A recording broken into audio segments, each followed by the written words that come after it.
Hello and welcome back to the channel. Parupiro here. Today we are back with some Anichess. I will be covering my matches in the second online qualifier for the Anichess YGG Play Summit tournament. You need to play 5 rounds to qualify and all matches are best of 3. So let's get started. So we start things off at round 2 because my round 1 opponent didn't show up. So for game 1 we are playing with white, and of course we go with e4. Our opponent goes with the French defense. Then at move 2 he plays a weird line which I'm not familiar with, attacking our e pawn and f pawn. So we just defend and he tries to kick our knight out. So we just enforce our defense on our f pawn and he takes, we take back. For some reason he goes back with his queen. So right now this is at move 5. We already have a significant advantage. We have made we control the center while he basically, it's almost like he only made one move, just this move. So we are very ahead right now.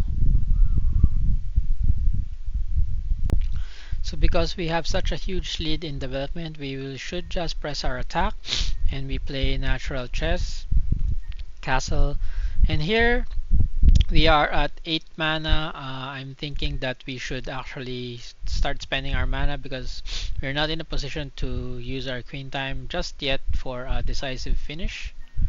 So sometime around, yes, I try to play my parkour mech to spend some of our mana and start gaining it back while giving additional material advantage.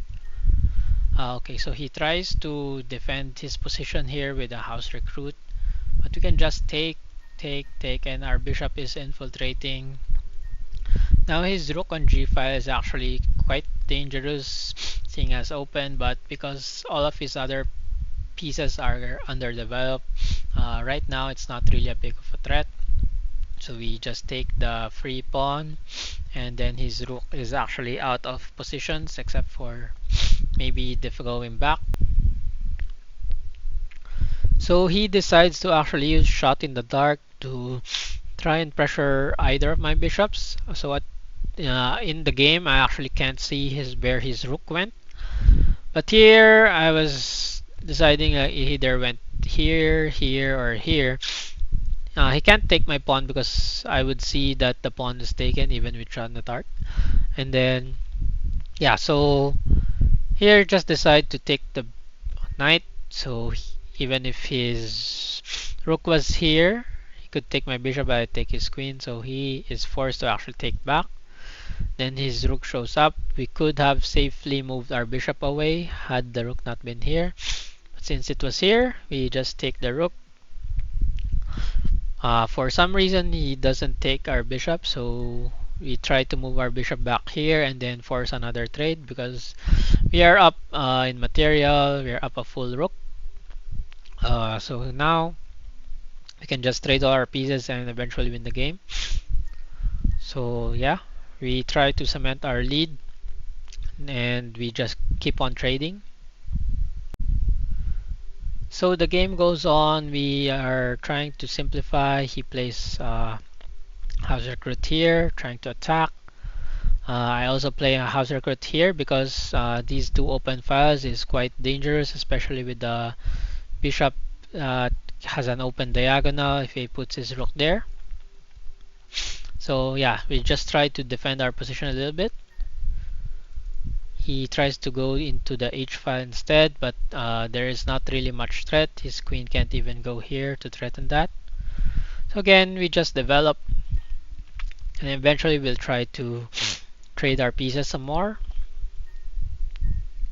And then this is a bad move, so it's not ideal to put your pieces in alternating squares, especially when you have the house recruit spell, because a pawn can show up out of nowhere and fork your pieces. Sorry about the arrow.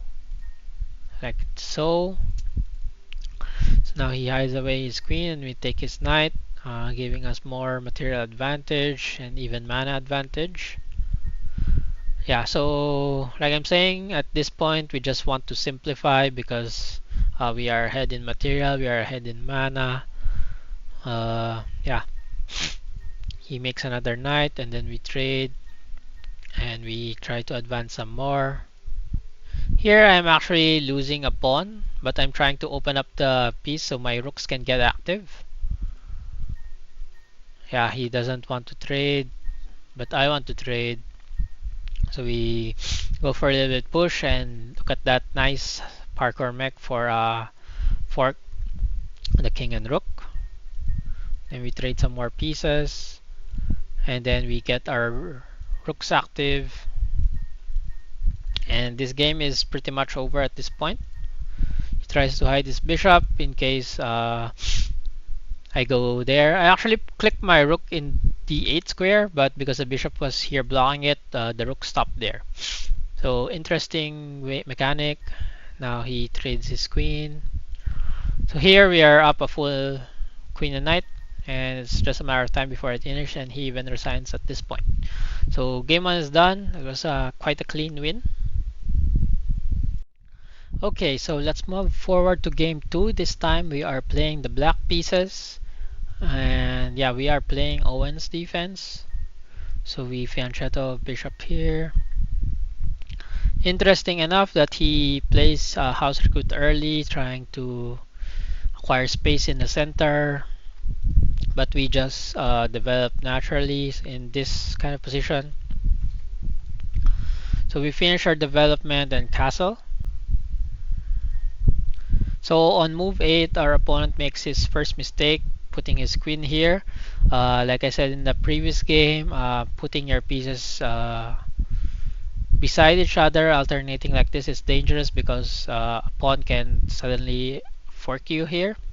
So right now, if we house recruit here, it's not gonna be useful because he can just take. But we can house recruit in the e4 square first, kicking his knight. And then another house recruit here, forking the queen and bishop. Yeah, so he takes. So we spend 8 mana here to gain 3 points in material worth, in my opinion, because we also have a better lead at this point in development. Our bishops are active. He still hasn't castled. And if he does castle here, he's in for a top spot because I have open lines for him. So one thing to note here is that because I used all of my mana for that play, he does have some time where he can use his mana advantage to try and push me, especially with the queen time. This is especially dangerous as I warned. So now we play a few moves trying to gain our mana back up so we can defend against his queen time as well. So we develop our pieces naturally. And we're trying to infiltrate in this square because a knight here can pressure his king with queen time later on. He decides to turn this into a knight, weakening his f pawn, and we can take it actually. So we try to break open at the center and try to attack. And then he tries to make another knight. I can take this and fork both his knights here, but we are also almost at 8 mana, so we can threaten his king. See, with this knight move to g3, king is actually trapped. If he goes here, knight takes, goes here. Actually don't even need to move because I can move anywhere. This bishop would guard it, the knight guards it because of queen time. So basically his king is trapped right now because of the queen time. He's in a very bad spot. So he tries to kick our knight out, but can just defend and attack at the same time with our bishop. So he takes, we trade, and yeah, it's still here. The king is trapped. He has nowhere to go. This is actually already checkmate at this point. He tries to block, and here during this game I actually made a mistake, a slight inaccuracy, because I took the d pawn forking his knights, which was still a good move because we win material. But if I just took his f knight, this was checkmate because the king can't take back as the bishop can take the king with queen time. Yeah, so this was a slight Okay, so we play onwards and he moves his knight back. We take his f knight and then king runs because it's still the same. He can't take back because the bishop will take. Now I take his other knight and again he can't take because there's a queen time. King moves away again. Now I can take this knight. So he just lost 3 knights in rapid succession. And then I play my bishop to the first rank. I'm treating the bishop like a queen at this point because of queen time. So this is actually putting his king in check. He blocks with a queen. Oh, and we need to remember that this bishop diagonal is actually very dangerous because this is checkmate because he has queen time as well. But right now we have our knight and rook which can defend via queen time. So this we need our queen time to defend against his queen time, or we can move our rook here so we can defend it. Uh, so right now I can't use queen time. You may be tempted to use queen time to take his queen and gain advantage in material, but that is actually a blunder because he can mate you here. So do be careful about those bishop rook batteries because they are not common in normal chess. So yeah, so here we just take his knight, and he does indeed decide to take our g7 pawn. We are now forced to use our queen time to take back his bishop. So this is actually a good advantage. He loses a bishop but forces me to use my queen time, so I won't have queen time in the future anymore. That might be have been good in an even game, but right now I'm just up maybe 15 points of material right now. So here it's just a matter of time before I equalize, or I mean I finish the game. So he's trying to run his king to safety, but I don't think anywhere is safe at this point. We try to get our knight involved, then his queen tries to take one of our bishops, and we just do a check, and then we take our rook. We're trying to simplify, so without his rook he can't even use queen time anymore because he's only left with a queen, so now this is also practically useless. Uh, Now we just need to simplify, and there is actually a mating net, I believe. Yeah, we check and just hunt this king down. Now all squares are covered. So this is checkmate. Yeah. Yeah, so he even surrenders by using queen time on my knight to take his own king. So that's game 2. Okay, so now we are at round 3 and we are facing against Julius Mir, 1400 elo, so a bit higher than our previous opponent. And now because of the bracketing, we are starting game 1 as black. So again, we play with the Owens defense developing naturally. He takes here, we take back with the knight, and his knight jumps forward to attacking, so he is very offensive type of player. So here I was trying to figure out if I go back here, but if he takes, I take like that. It's a bit open. Not sure if I want it in Anichess where spells could blast open your defenses, especially with queen time. So I opted to support this with my other knight first. Then his knight moves forward, very offensive. Here I actually missed that he had a good move. If he took this because of queen time, this knight actually supports that knight, so I can't take with my king because queen time would be already game over. Yeah, so I was forced to use my queen time very early to defend this, and now very far behind queen time for just 3 points in material, or even 2 points because that knight took a pawn. So here I'm very far behind. That was a blunder on my early game opening. Then he's just trying to keep on the pressure. Again, I didn't want to put my knight there because he could just house recruit here. Then my knight would have to move again and he'd take my queen, so uh, I'd be in a really bad position there. Probably game over if I did that. Now I'm struggling. I need to get my king to safety because this pawn is loose, and I also need to build back up my mana and maybe house recruit to bolster my defenses because this is a very awkward position for me now. Yeah, so I try to trade his attacking pieces because I don't want him to have too many to attack me. Okay. This is actually quite a bad take because it blocks his rook. Could have been an open file for his rook to attack me, but because he blocked it, I'm in a slightly better position.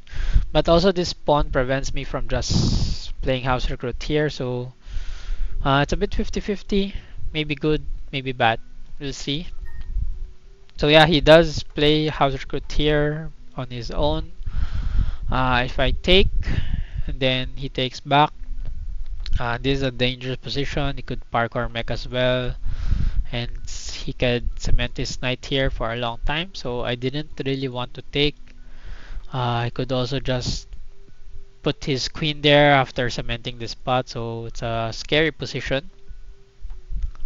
So yeah, that was a dangerous position. I wanted to get rid of this bishop quickly. That's why I did the parkour mech there, threatening the bishop. Takes there. I think I even sacrificed the rook. No.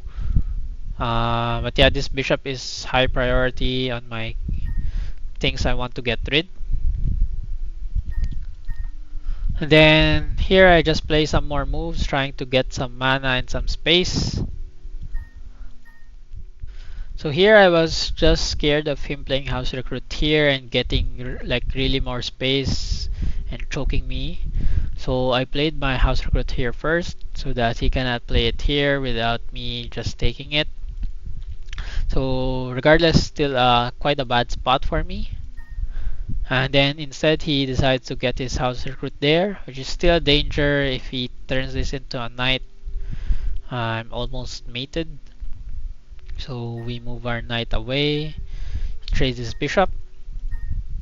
Uh, then he cements his bishop here. So if I wait 2 more rounds and let his bishop just hang around here, this can actually take me with queen time and my king can't even move.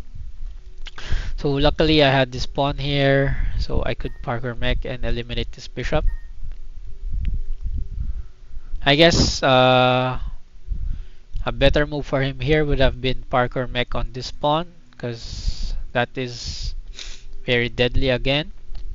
So some inaccuracies from here. I definitely deserve, or not really deserve, but I definitely was in a very bad position here. I could have lost very much. So I take his bishop, and then he has a pawn chain right in front of my king, which is again very dangerous. Then I need to start getting some activity, try to get some attack going on his side. It's still not looking very good. Luckily he doesn't have any house recruit anymore, so this is less scary to have pawns marching down my board. Trying to attack this pawn to gain some space back. So he offers a queen trade. I decided not to trade queens because I was hoping for more attacking options to try and play with some tactics to checkmate him. But on hindsight, maybe trading the queen here and him taking back, I can take back this pawn. Maybe that would have put me in a more advantageous position. Perhaps. But either way, on this game, I decided not to. So I tried to keep my tactics open as much as possible with more pieces. So yeah, he turned this into a knight. Very good move, forking my king and rook. So we just take the pawn. Interesting that he didn't take my rook. He kicked out my queen first, but I'm just cobbling up some pawns while he does that. Now I decide for the queen trade.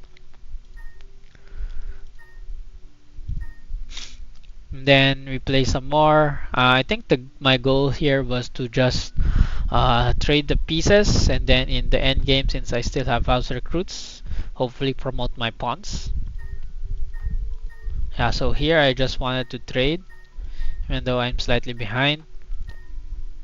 Now queen time is a problem here because now his rook acts as queens as well. So I needed to defend here accurately. And two rooks is a problem because they always defend themselves and a battery is dangerous. So I wanted to trade one of the rooks off for my rook. And he still has actually a parkour mech, which means he has an advantage over me in material. So now this position is me trying to trade to lessen the pressure and then hoping that I could get my pawns marching with house recruit as well. Then he's trying to mate me with his two rooks and possibly make a knight to attack me again. Yeah, so attacks like this. I need to defend my rook, otherwise I lose my bishop. He goes there. That's actually a check because of queen time, so I need to run. Yeah, he tries to chase my king around for a while, trying to see if I miss one of his checkmate tactics. But yeah, I'm not falling for that at this point. Then we are finally able to trade the rooks. So that's very good. And then interestingly enough, because I have both light squared bishops, the bishops can just stay in the same diagonal and defend them both themselves. Then again, he's trying to offer me a free pawn, quote unquote, but it's defended by the rook's queen time. Now here, I should just march my pawn. This one is actually slight inaccurate. I should have house recruited on the other side. If I did it here, his king couldn't reach in time, and I would probably have had an easy promotion. But I decided there, so slight mistake.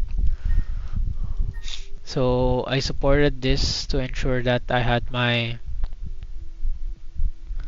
my promotion, and he trades his queen. So now he has lost his rook, and I still have one house recruit. So I'm still in a very good position. So I wanted to house recruit on a light square first rank so I could support it with my bishop. Now he decides to use his knight because he doesn't have any use for queen time. He needs to make a knight first, then gather up 8 mana for queen time. And yeah, as I said, my goal is to just try and promote. Of course, don't keep the king at the same diagonal or the same file as the opponent knight because queen time is always dangerous when they are at 8 mana. So just trying to block it. Right now, I believe we are both low on time here. It doesn't show in the replay.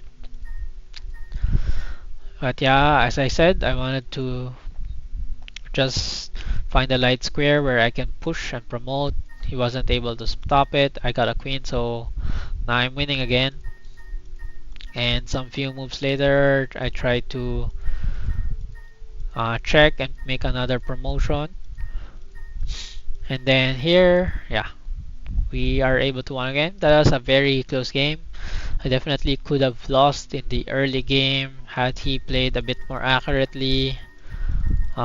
This was a good move that I missed. Started by downfall, so it was a tough win. Okay, now so we are at round 3, game 2. This time we are playing with white after a tough win against Julius Mir in the first game. Very drawn out game. Almost lost in the early game, but we were able to tough it out. So now we start with e4 again. He's playing the French defense, more natural than our previous opponent who played a strange line. Here he's playing very offensive again, taking space with house recruit. This actually is quite a good move. Forced back, and now I'm trying to earn my space back, but I want some counterplay. This is very annoying, to be fair. House recruit in d3 might also be good just so I could really relieve the pressure here or earn some of my space back. Oh yeah, he's trying to attack. And then I try to take that, but he just immediately replaces it with another pawn. So we are forced back. Here he castles there, and again I try to get rid of this pawn. I didn't want to castle too early here because he might launch attack there and use extra house recruits. So example, he could use a house recruit here and my knight wouldn't have a good square to go to. So didn't want to castle too early. And then he tries to attack. House recruit there. Then we castle finally.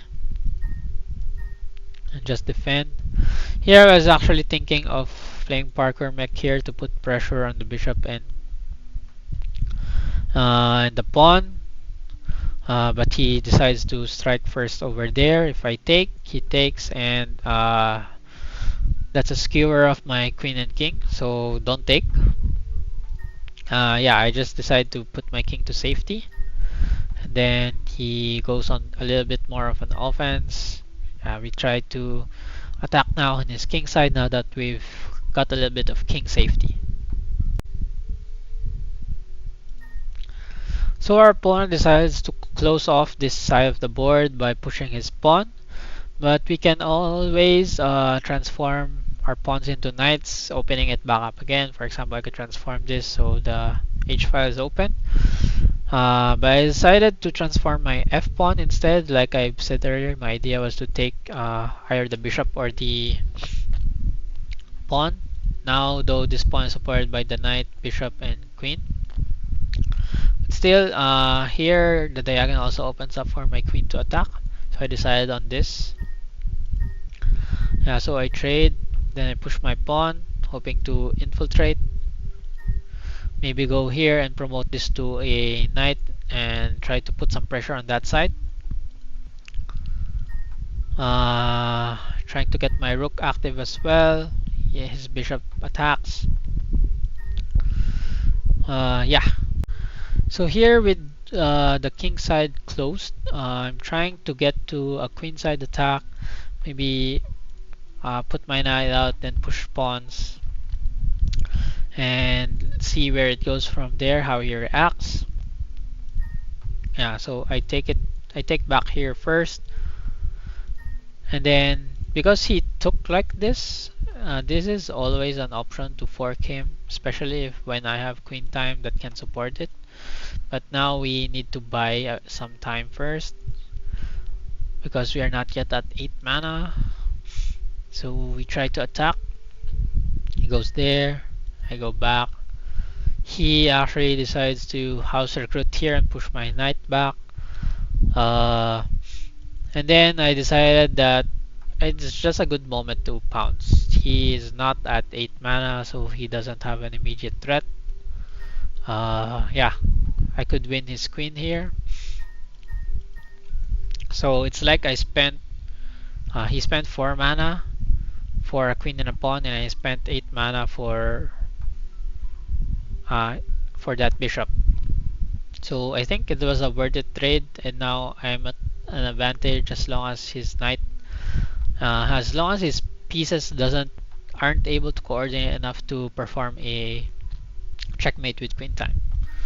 Now it's just up to me to consolidate this position, and I've learned from the first match, 2 knights really dangerous in front of the king, especially with queen time, so trying to kick it out. And I actually want to trade his knights, so I defended it here. Here I am also defending it just in case my knight needs to move. I'm making sure that this pawn is supported because I don't have queen time anymore. This was, yeah, a blunder because I lost my knight's defense. So I made another knight here to fork his knight and rook. But a move I missed here was that his knight could take my c pawn actually. And then that's a check. I can't take back because I'm pinned, so I need to take with the queen. He takes back with the rook. Or I can even queen time his knight to take a queen, so I'm still pinned. And then he can take my rook after. So I think that was a possible move. But regardless, he traded knights, I believe, yes. And then here, the less pieces he has, the less threat queen time is.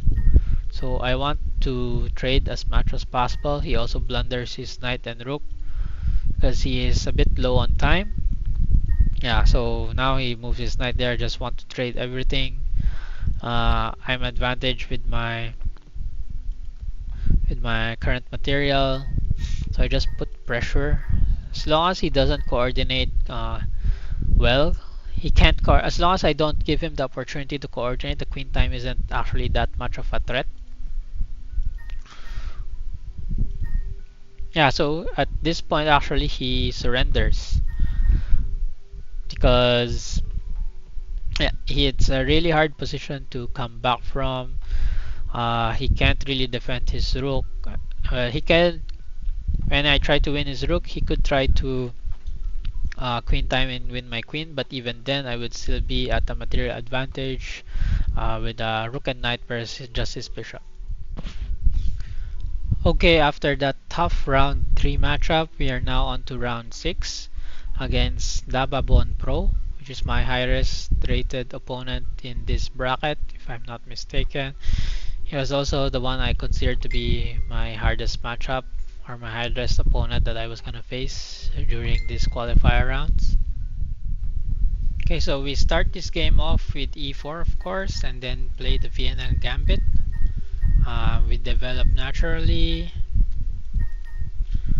try to develop in the center, and then his knight quickly attacks into g4, which is kinda uncomfortable for me because he already has queen time.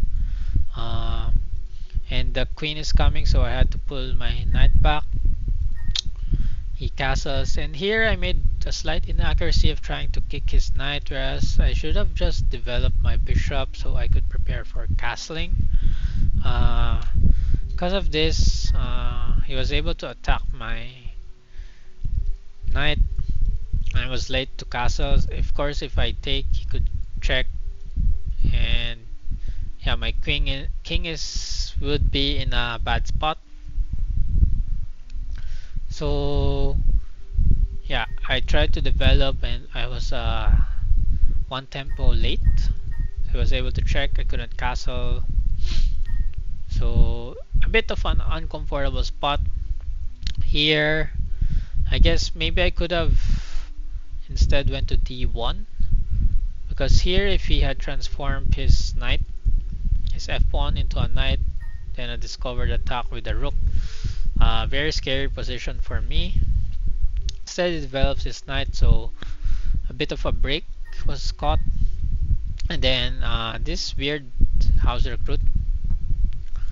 Although he could also turn it to a knight, forking king and queen, so that was also a threat. I decided to just run my king to the other side of the board. And then he forks my 2 pieces. Again, another error on my part, but decided I needed to put my king into safety first. So we traded.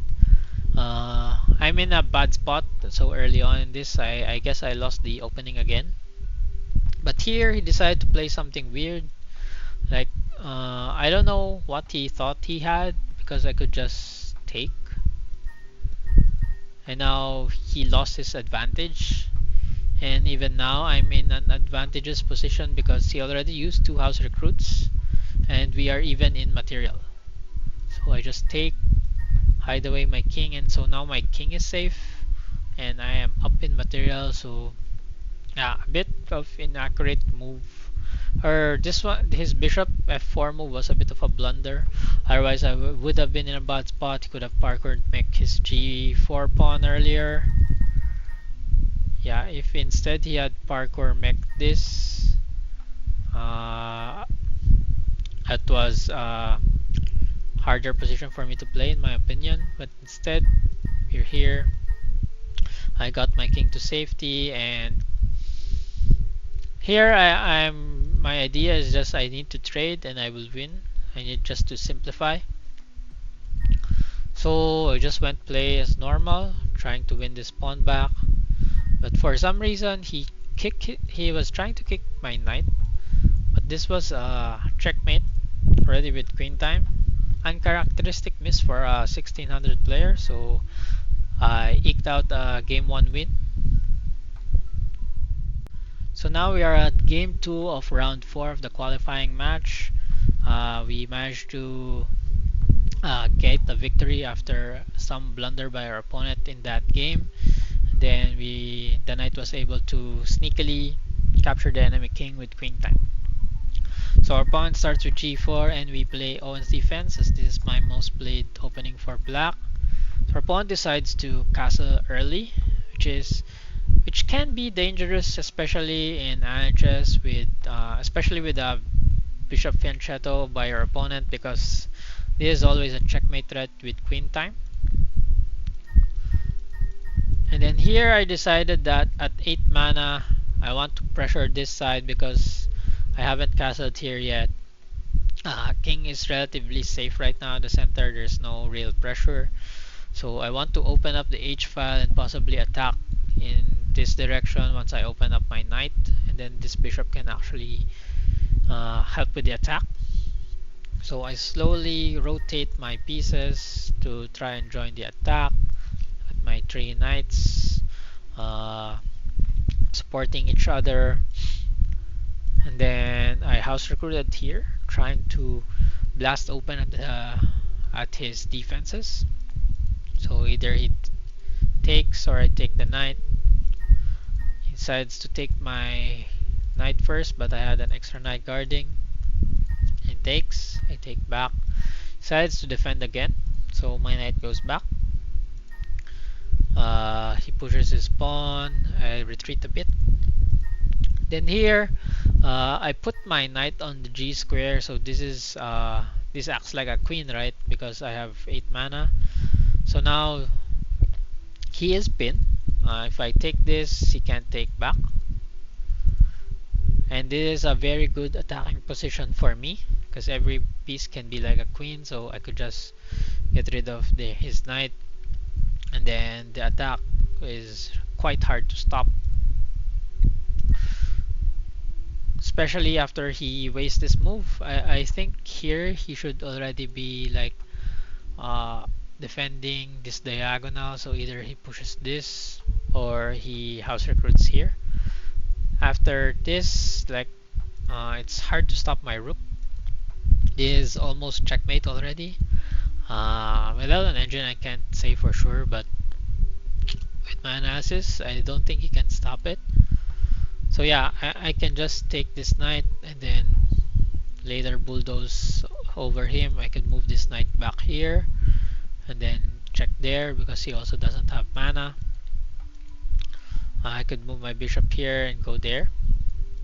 So the idea was to attack that knight, put my bishop there, and checkmate.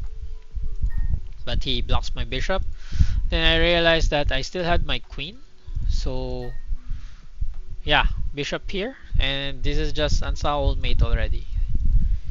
He can't take because the knight takes. If his knight takes, my queen takes, and the rook can still go there. Doesn't have enough mana to defend. Even if he takes, I take. He pushes this pawn, he has no escape. So yeah, at this point it's already unstoppable mate. And after taking the knight, he surrenders. Yeah, there's a quick victory and some beautiful attacking chess on the left side of the board. Shows the danger of castling early. Okay, so final round of the Anichess qualifiers. If I win this match, I qualify for the YGG Play Summit offline tournament for the top 8 spots. Yeah, now I'm facing against Aya, strong player, 1500 elo. To be honest, she wasn't the one I was expecting to reach the finals. I was expecting the one she faced before to be the one to reach here, but yeah, this is our matchup, and yeah, I get to play black first, of course. So our opponent starts with d4 and I still go with the Owen's defense. And we just played and developed naturally.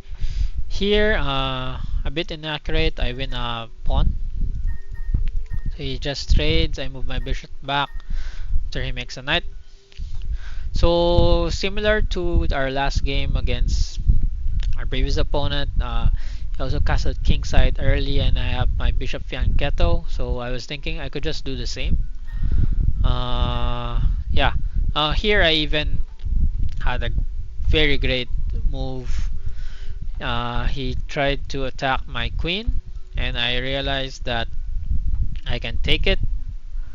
If he takes, my bishop takes and that is checkmate. So very nice tactic. I won for a free bishop. That was blunder on her part. And then so she decided to close the diagonal and I decided to move my queen back. Looking back, maybe I could have moved my queen to g6. Might have been a better to keep this attack going. Nevertheless, I moved to e7, so play continues. So yeah, like I said before, since this is a very similar position to what I had before, so I wanted to try to do the same. I made a knight on h file to open this up. I was feeling good because I'm already a bishop and a pawn up. And then played develop. I put my knight there, so if he takes, I can actually take, and this is also mate. And I'm trying to remove this knight. So he pushes. Then I realize I can even take this knight as an in-between move because if he takes my queen, yeah, of course he checks. So in between check, and then yeah, he takes back. I move my queen forward to threaten this mate. Looking back here, I think I should have just taken this d pawn, and then if trade queens, since I was ahead by a piece already here and some house recruit and my king safety as well. So maybe that would have been a better position, just try to play with a piece ahead. But I tried to play offensively and I knew this knight, this pawn could become a parkour mech and would give me a hard time, but I chose to ignore it thinking that I could still win. So yeah, this knight is very annoying because I couldn't kick it out easily, and at any point he could. This is a free bishop. I can't really move my knight anywhere, so it was a problem. I had to bring my queen back, and somehow after that point, I self-destructed and started pushing, and I wasn't able to defend my position cleanly. I had to use my queen time the knight there as well, losing my rook in the process. So yeah, from this point it was hard to consolidate the position. Then I eventually just lost to his pawn storm. Yeah, there. So I lost my first game in these qualifiers in a game where I seemingly had control, especially after winning one free piece here. I thought I had very good control, and then the knight play here also was a great move. But somehow this d pawn just really put me in a really bad spot. So yeah, I lost my first game in the qualifiers. Hello, and we are now at the second game of round 5 of the second Anichess qualifiers. I need to win this game in order to force a game 3, otherwise we are eliminated.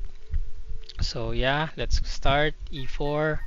I play the Vienna again, but this time instead of the gambit, I opt for a more solid approach because the gambit I played in the previous series led me into a bad spot.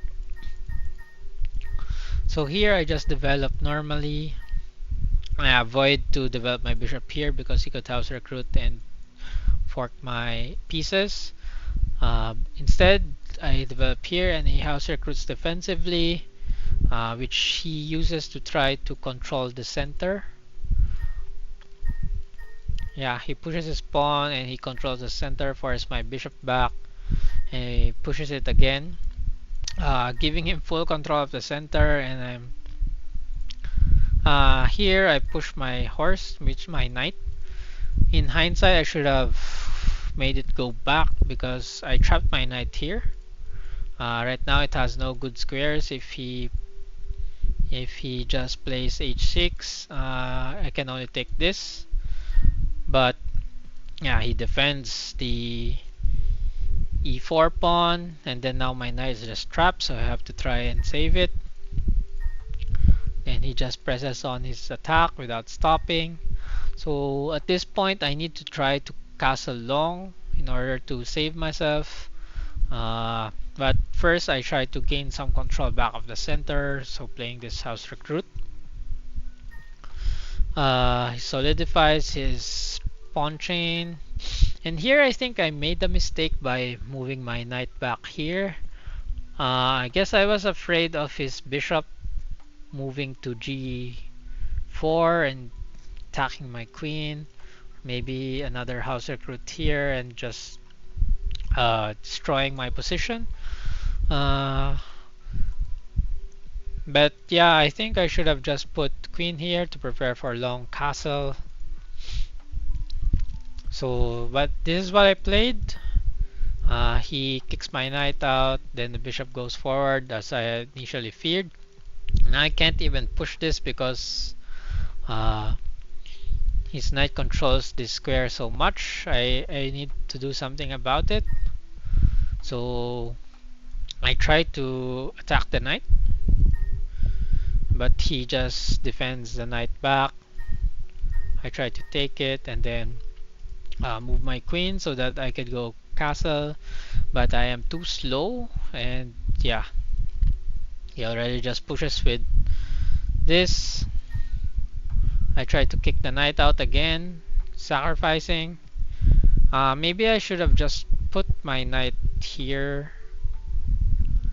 instead, but the problem was if I put my knight here, he takes, rook needs to move, and then his knight can go here and fork my pieces. Instead, I tried to go for the knight. Oh no, I tried to go for a knight. Yeah, he attacks my rook, and still he gets the fork, and this position just lost. So yeah, in this position I resigned, and I lost the game. So overall, it was a fun tournament. Lots of things learned. Here, I think I made a lot of misplays. On hindsight, maybe I could have played my knight here instead to defend this spot. Because although this bishop would forever be annoying and prevent me from castling, at least I wouldn't have lost on the spot. I saw this knight move. He could also have parkoured mech, but there's nothing I could do.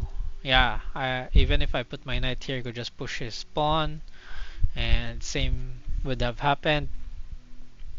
So I lost in the opening. It was a good opening for him, using his early mana to secure the center. It's a good way to play Anichess. I'm gonna guess this might be the meta going forward. Like, use house recruits, control the center, and choke your opponent out of space. Yeah, so a bit disappointing for me that I failed to qualify.